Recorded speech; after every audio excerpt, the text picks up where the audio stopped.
situation gravely. Then she tied her handkerchief to her wand and, standing at the water's edge, waved the handkerchief like a flag as a signal. For a time, they could observe no response. "I don't see what good that will do," said Dorothy. "Even if the skeezers are on that island and see us and know we're friends, they haven't any boats to come and get us." But the skeezers didn't need boats, as the course soon discovered, for on a sudden an opening appeared at the base of the palace, and from the opening came a slender shaft of steel, reaching out slowly but steadily across the water in the direction of the place where they stood. To the girls, this steel arrangement looked like a triangle, with the base nearest the water. It came toward them in the form of an arch, stretching out from the palace wall until its end reached the bank and rested there, while the other end still remained on the island. Then they saw that it was a bridge consisting of a steel footway just broad enough to walk on, and the two slender guide rails, one on either side, which were connected with the footway by steel bars. The bridge looked rather frail, and Dorothy feared it would not bear their weight, but Ozma at once called, "Come on!" and started to walk across, holding fast to the rail on either side. So Dorothy summoned her courage and followed after. Before Ozma had taken 3 steps, she halted and so forced Dorothy to halt, for the bridge was again moving and returning to the island. "We need not walk after all," said Ozma. So they stood still in their places and let the steel bridge draw them onward.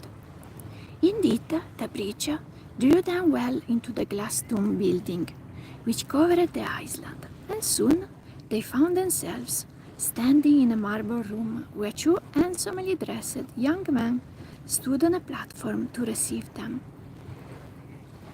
Ozma at once stepped from the end of the bridge to the marble platform, followed by Dorothy, and then the bridge disappeared, with a slight clang of steel, and a marble slab covered the opening from which it had emerged. The 2 young men bowed profoundly at Ozma, and one of them said, "Queen Coo-ee-oh bids you welcome, O strangers. Her Majesty is waiting to receive you in her palace."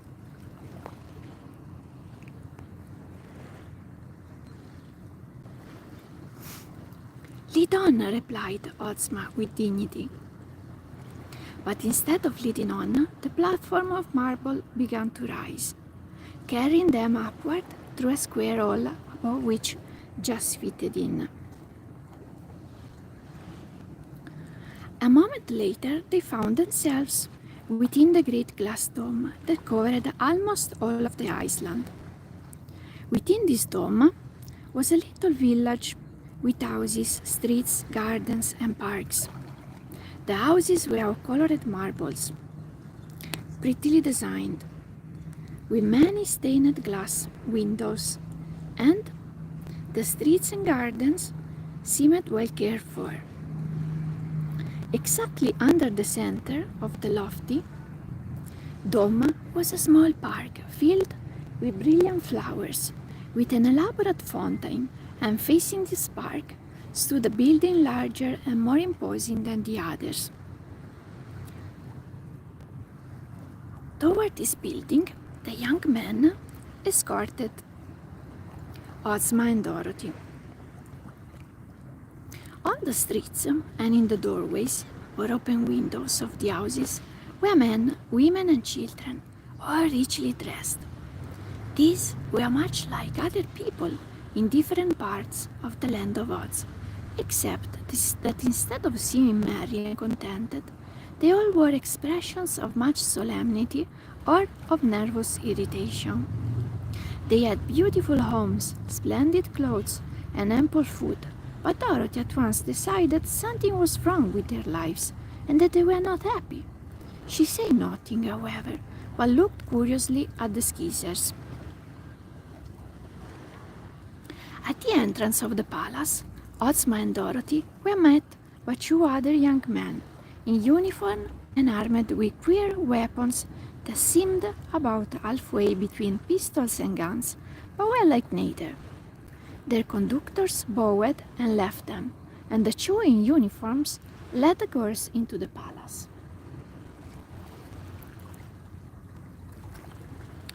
In a beautiful throne room, surrounded by a dozen or more young men and women, sat the queen of the Skeezers, Coo-ee-oh. She was a girl who looked older than Ozma or Dorothy, 15 or 16 at least, and although she was elaborately dressed, as if she was going to a ball, she was too thin and plain of feature to be pretty. But evidently, Queen Coo-ee-oh did not realize this fact, for her air and manner betrayed her as proud and haughty and with a high regard for her own importance. Dorothy at once decided she was snippy and that the would not like Queen Coo-ee-oh as a companion. The queen's hair was as black as her skin was white, and her eyes were black too. The eyes, as she calmly examined Ozma and Dorothy, had a suspicious and unfriendly look in them, but she said quietly, "I know who you are, for I have consulted my magic oracle, which told me that one calls herself Princess Ozma, the ruler of all the land of Oz, and the other is Princess Dorothy of Oz, who came from a country called Kansas. I know nothing of the land of Oz, and I know nothing of Kansas." "Why, this is the land of Oz," cried Dorothy. "It's a part of the land of Oz, anyhow, whether you know it or not." "Oh, indeed?" answered Queen Coo-ee-oh scornfully. "I suppose you will claim next that the Princess Ozma, ruling the land of Oz, rules me." "Of course," returned Dorothy. "There's no doubt of it." The queen turned to Ozma. "Do you dare make such a claim?" she asked. By this time, Ozma had made up her mind as to the character of this haughty and disdainful creature, whose self-pride evidently led her to believe herself superior to all others. "I did not come here to quarrel with your majesty," said the girl ruler of Oz quietly. "What and who am I is well established, and my authority comes from the fairy Queen Lurline, of whose band I was a member when Lurline made all Oz a fairyland. There are several countries and several different peoples in this broad land, each of which has its separate rulers, kings, emperors, and queens. But all these render obedience to my laws and acknowledge me as the supreme ruler. If other kings and queens are fools, that does not interest me in the least," replied Coo-ee-oh disdainfully. "In the land of the Skeezers, I alone am supreme. You are impudent to think I will defer to you or to anyone else." "Let us not speak of this now, please," answered Ozma. "Your island is in danger, for a powerful foe is preparing to destroy it. Pah, the Flatheads, I do not fear them. Their supreme dictator is a sorcerer. My magic is greater than his. Let the Flatheads come. They will never return to their barren mountain top. I will see to that."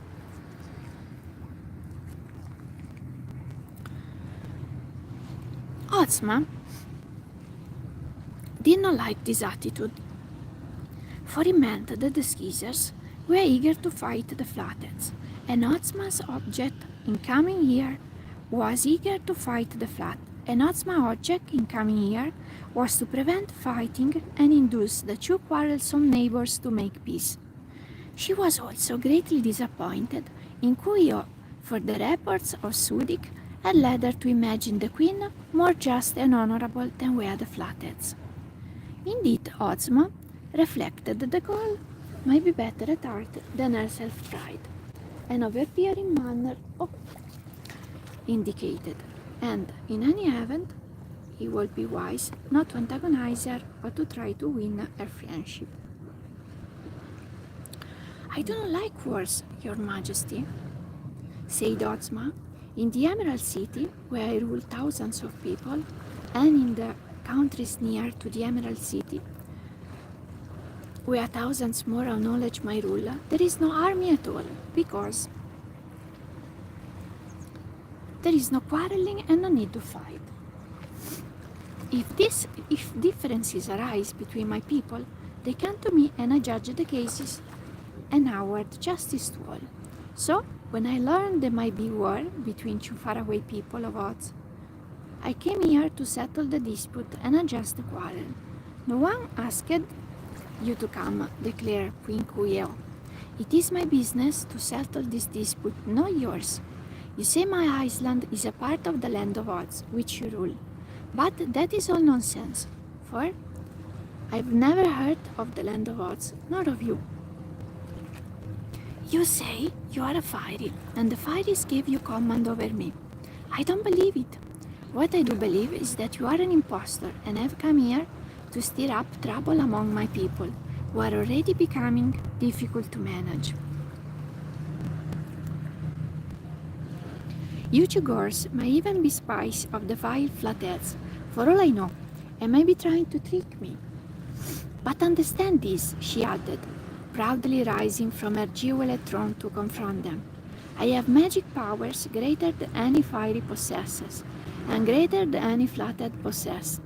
I am a Crumbig witch, the only Crumbig witch in the world, and I fear the magic of no other creature that exists.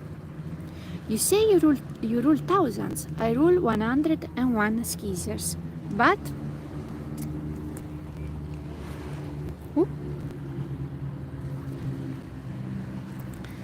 every one of them trembles at my word. Now that Ozma of Oz and Princess Dorothy are here, I shall rule 103 subjects, for you also shall bow before my power. More than that, in ruling you, I also rule the thousands you say you rule. Dorothy was very indignant at this speech. I've got a pink kitten that sometimes talks like that, she said, but after I give her a good whipping, she doesn't think she's so high and mighty after all. Oh, this is not good, she shouldn't. If you only knew who Ozma is, you'd be scared to death to talk to her like that. Queen Coo-ee-oh gave the girl a supercilious look. Then she turned again to Ozma. I happen to know, said she, that the Flatheads intend to attack us tomorrow, but we are ready for them. Until the battle is over, I shall keep you two strangers prisoners on my island, from which there is no chance for you to escape. She turned and looked around the band of courtiers who stood silently around her throne. Lady Aurex, she continued, singling out one of the young women, take these children to your house and care for them, giving them food and lodging. You may allow them to wander anywhere under the great dome.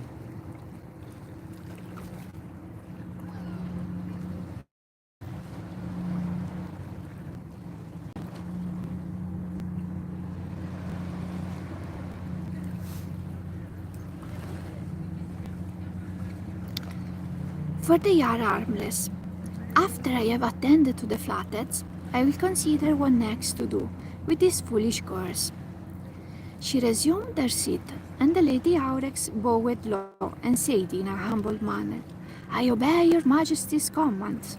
Then, to Ozma and Dorothy, she added, Follow me, and turned to leave the throne room. Dorothy looked to see what Ozma would do. To her surprise, and a little to her disappointment, Ozma turned and followed Lady Aurex. So Dorothy trailed after them, but now without giving a parting haughty look toward Queen Coo-ee-oh, who had her face turned the other way and did not see the disapproving look. Next chapter. Lady Aurex. Lady Aurex led Ozma and Dorothy along a street to a pretty marble house near to one edge of the great glass dome that covered the village.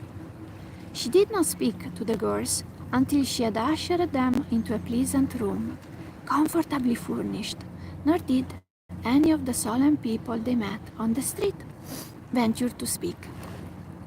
When they were seated, Lady Aurex asked if they were hungry, and finding they were summoned a maid, and ordered food to be brought. This Lady Aurex looked to be about 20 years old. Although in the land of Oz, where people have never changed in appearance since the fairies made it a fairyland, where no one grows old or dies, it is always difficult to say how many years anyone has lived. She had a pleasant, attractive face, even though it was solemn and sad, as the faces of all Skeezers seemed to be, and her costume was rich and elaborate, as became a lady in waiting upon the queen. Ozma had observed Lady Aurex closely, and now asked her in a gentle tone, "Do you also believe me to be an impostor?" "I dare not say," replied Lady Aurex in a low tone. "Why are you afraid to speak freely?" inquired Ozma. "The queen punishes us if we make remarks that she does not like." "Are we not alone then in this house?" "The queen can hear everything that is spoken on this island, even the slightest whisper," declared Lady Aurex. "She is a wonderful witch, as she has told you, and it is folly to criticize her or disobey her commands." Ozma looked into her eyes and saw that she would like to say more if she dared.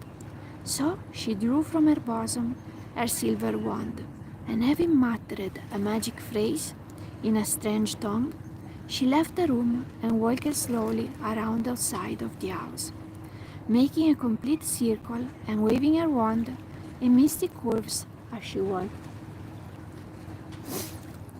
Lady Aurex watched her curiously, and when Ozma had again entered the room and seated herself, she asked, "What have you done?" "I've enchanted this house in such a manner that Queen Kuyo, with all her witchcraft, cannot hear one word we speak within the magic circle I have made," replied Ozma. "We may now speak freely and as loudly as we wish, without fear of the Queen's anger." Lady Aurex brightened at this. "Can I trust you?" she asked. "Everybody trusts Ozma," exclaimed Dorothy. "She is true and honest, and your wicked queen will be sorry she insulted the powerful ruler of all the land of Oz." "The queen does not know me yet," said Ozma, "but I want you to know me, Lady Aurex, and I want you to tell me why you and all the Skeezers are unhappy."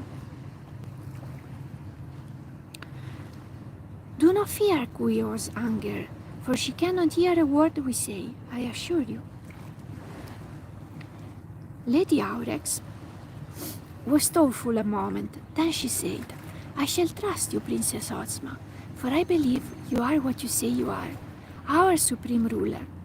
If you knew the dreadful punishments our queen inflicts upon us, you will no wonder we are so unhappy. The Skeezers are not bad people. They do not care to quarrel and fight, even with their enemies, the Flatheads. But they are so coward and fearful of Kuyo that they obey her slightest word, rather than suffer her anger."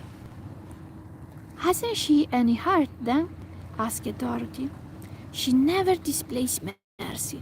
She loves no one by herself," asserted Lady Aurex, but she trembled as she said it, as if afraid even yet of her terrible queen. "That's pretty bad," said Dorothy, shaking her head gravely. "I see you've a lot to do here, Ozma, in this forsaken corner of the land of Oz. First place, you got to take the magic away from Queen Kuyo and from that awful Sudik too.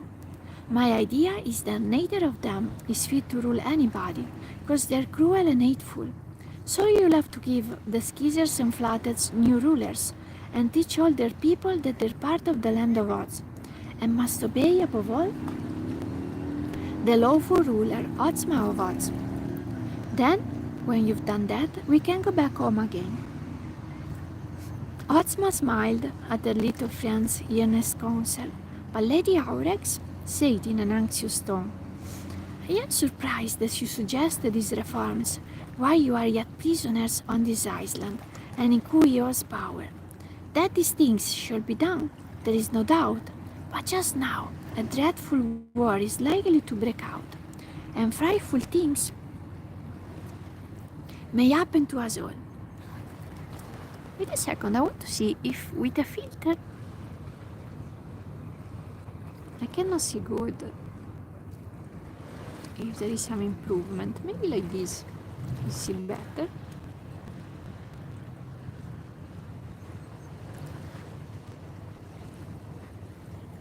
I let normal because I'm not able to see.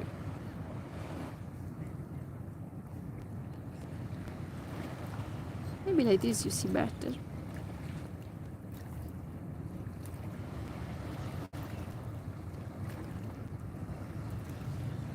I let the original.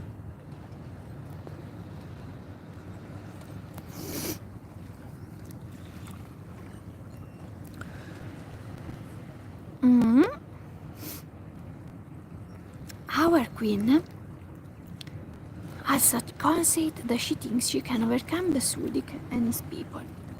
But it is said Sudik's magic is very powerful, although not as great as that possessed by his wife Rora, before Kuyo transformed her into a golden pig. I don't blame her very much for doing that, remarked Dorothy, for the flatheads were wicked to try to catch your beautiful fish, and the witch Rora wanted to poison all the fishes in the lake. Do you know the reason? Asked the Lady Aurex. I don't suppose there was any reason except just wickedness, replied Dorothy. Tell us the reason, said Ozma earnestly. Well, Your Majesty, once, a long time ago, the Flatheads and the Skeezers were friendly. They visited our island, and we visited their mountain, and everything was pleasant between the two peoples. At the time, the Flatheads were ruled by 3 adepts in sorcery, beautiful girls who were not Flatheads, but had wandered to the flat mountain and made their home there. These 3 adepts used their magic only for good, and the mountain people gladly made them their rulers.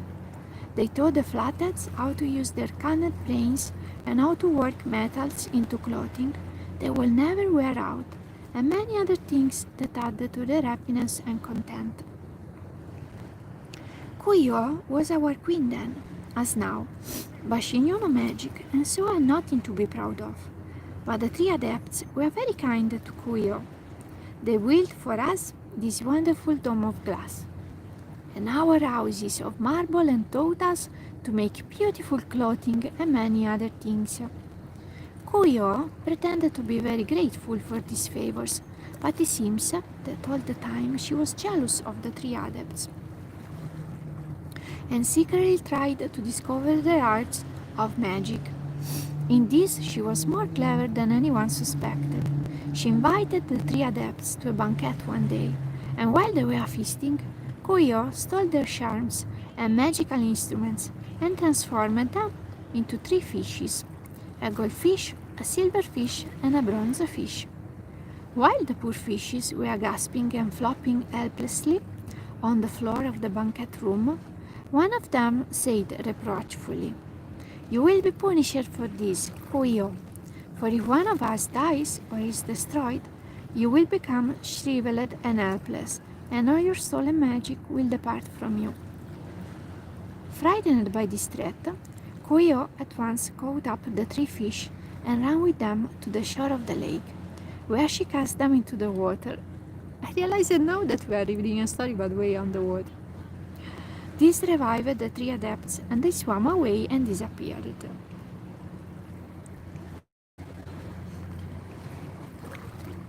I myself witnessed this shocking scene, continued Lady Aurex, and so did many other Skeezers. The news was carried to the Flatheads, who then turned from friends to enemies. The Sudik and his wife Rora were the only ones on the mountain who were glad the 3 adepts had been lost to them, and they at once became rulers of the Flatheads and stole their cunning brains from others to make themselves the more powerful. Some of the adepts' magic tools have been left on the mountain, and this Rora seized, and by the use of them, she became a witch. The result of Kuyo's trickery was to make both the Skeezers and the Flatheads miserable instead of happy. Not only were the Sudik and his wife cruel to their people, but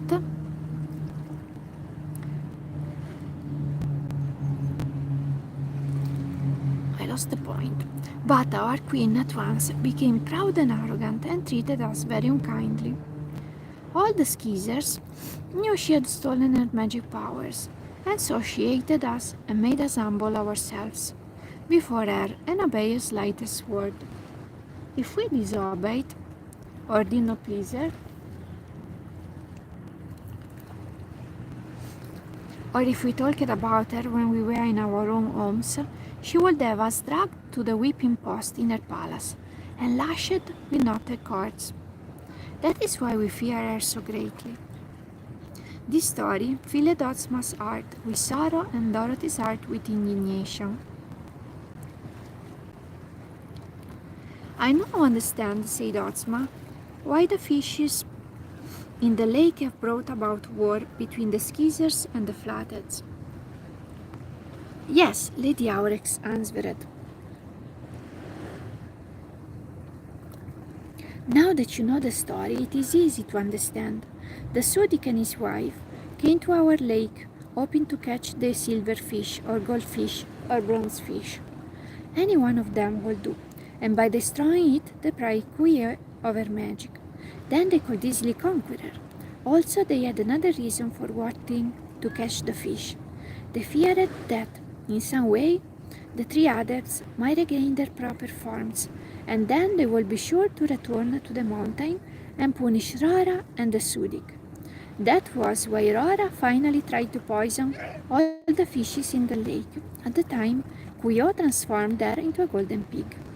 Of course, this attempt to destroy the fishes frightened the queen, for her safety lies in keeping the three fishes alive. I suppose Kuyo will fight the Flatheads with all her might, observed Dorothy. And with all her magic,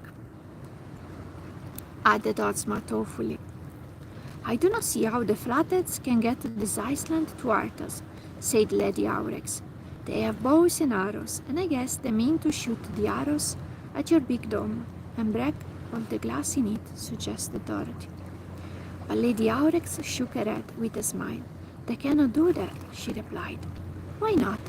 I dare not tell you why, but if the Flatheads come tomorrow morning, you will yourself see the reason. I do not think they will attempt to harm the island, Ozma declared. I believe they will first attempt to destroy the fishes by poison or some other means. If they succeed in that, the conquest of the island will not be difficult. They have no boats, said Lady Aurex, and Kuyo, who has long expected this war, has been preparing for it in many astonishing ways. I almost wish the Flatheads will conquer us, for then we will be free from our dreadful queen. But I do not wish to see the three transformed fishes destroyed, for in them lies our only hope of future happiness. Ozma will take care of you, whatever happens, Dorothy assured her. But the Lady Aurex, not knowing the extent of Ozma's power, which was in fact not so great as Dorothy imagined, could not take much comfort in this promise. It was evident there would be exciting times on the morrow if the Flatheads really attacked the Skeezers of the Magic Island.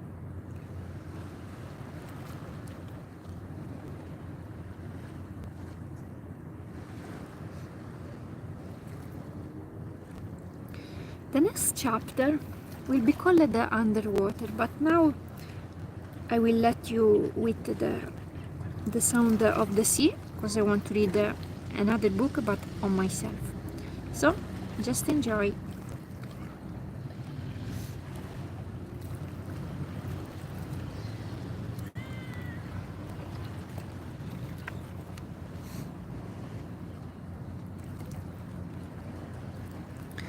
if you come with me, I want to go on the next rock.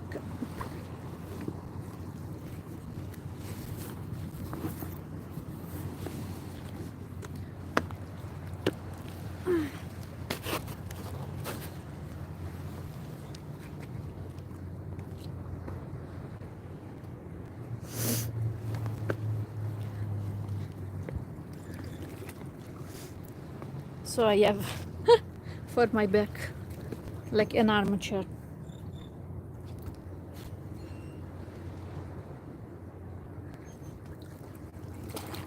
Would be funny if my phone would fall down. No, well, not fun at all. Enjoy.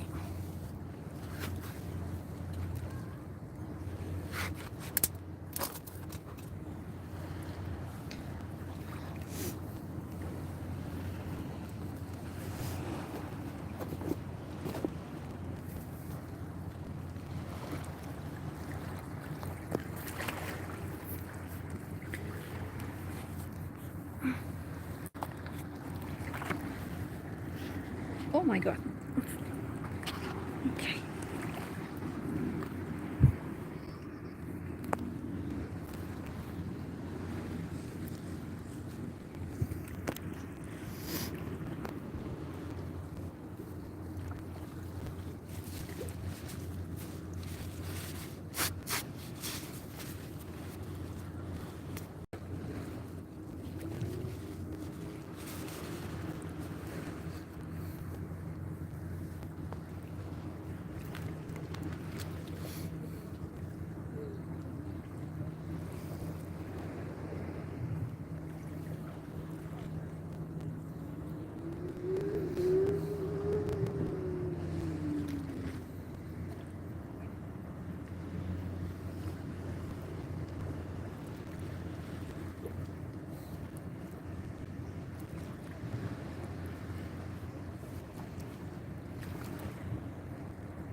One of my legs has fallen asleep.